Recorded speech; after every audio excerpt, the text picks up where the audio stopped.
Okay, let's move on then to the online safety bill. And well, good news, or is it? Because the news today is that the clause 14, which was all about legal but harmful content, is to be scrapped. Now, this is something that Liz Truss had said she would do. Rishi Sunak has maintained that position, and it's looking like that's the direction of travel. But actually, is it the direction of travel? Because, for example, if we look at what people are saying about what the government is going to do, they are going to maintain the protections for journalistic content. And so my question is then, protections from what?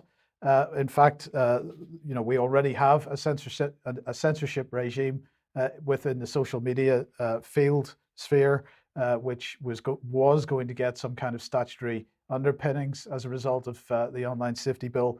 The removal of the legal but harmful clauses doesn't really do anything to address that. So that will remain. And in fact, we start to see countries imposing this stuff on social media companies, despite the fact that there's no actual legislation in place as yet. So, for example, here is the CEO of Rumble tweeting out a couple of days ago: the French government has demanded that Rumble block Russian news sources. Like Elon Musk, I won't move our goalposts for any foreign government. Rumble will turn off France entirely. Brackets France isn't material to us. And we will challenge the legality of its demand.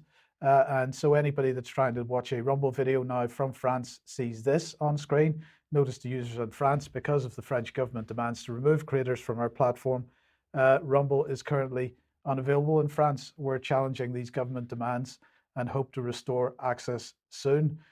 So I'm also hearing, Patrick, that it's the same situation in Germany, not with Rumble, but in other areas. So governments demanding, despite there being no actual legislative basis for it, that platforms censor. So I'm not feeling terribly confident that the removal of the harmful but legal content clauses from the online safety bill will have any material effect. No, I think the real effect is going to be their corporations uh, against government making demands. Really, what it's down to. Mm. In the United States, we have a really precarious problem.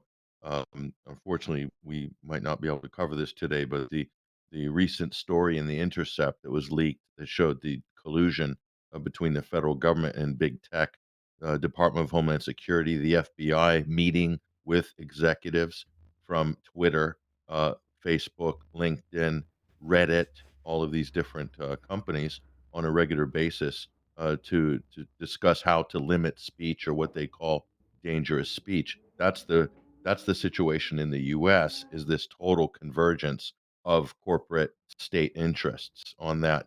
So pure fascism, if you will. In outside of the U.S., there's still, I think, a better chance if these corporations in the long term can stand up to the whims of government. And I think the issue of Russian media or foreign news sources is a really important battleground because there's a lot of people throughout Europe that would like to have a plurality of media coverage, especially something that's covering the most important issue of the day, which is a world war or a major conflict on Europe's borders. They want to see all the information and then educate themselves as to what they think about it, rather than have the government tell them in sort of Soviet fashion, have the government tell them which media outlets you're allowed to look at and which media outlets you are not allowed to look at. Isn't that funny how the Iron Curtain has fallen, and which side do we find ourselves on in 2022?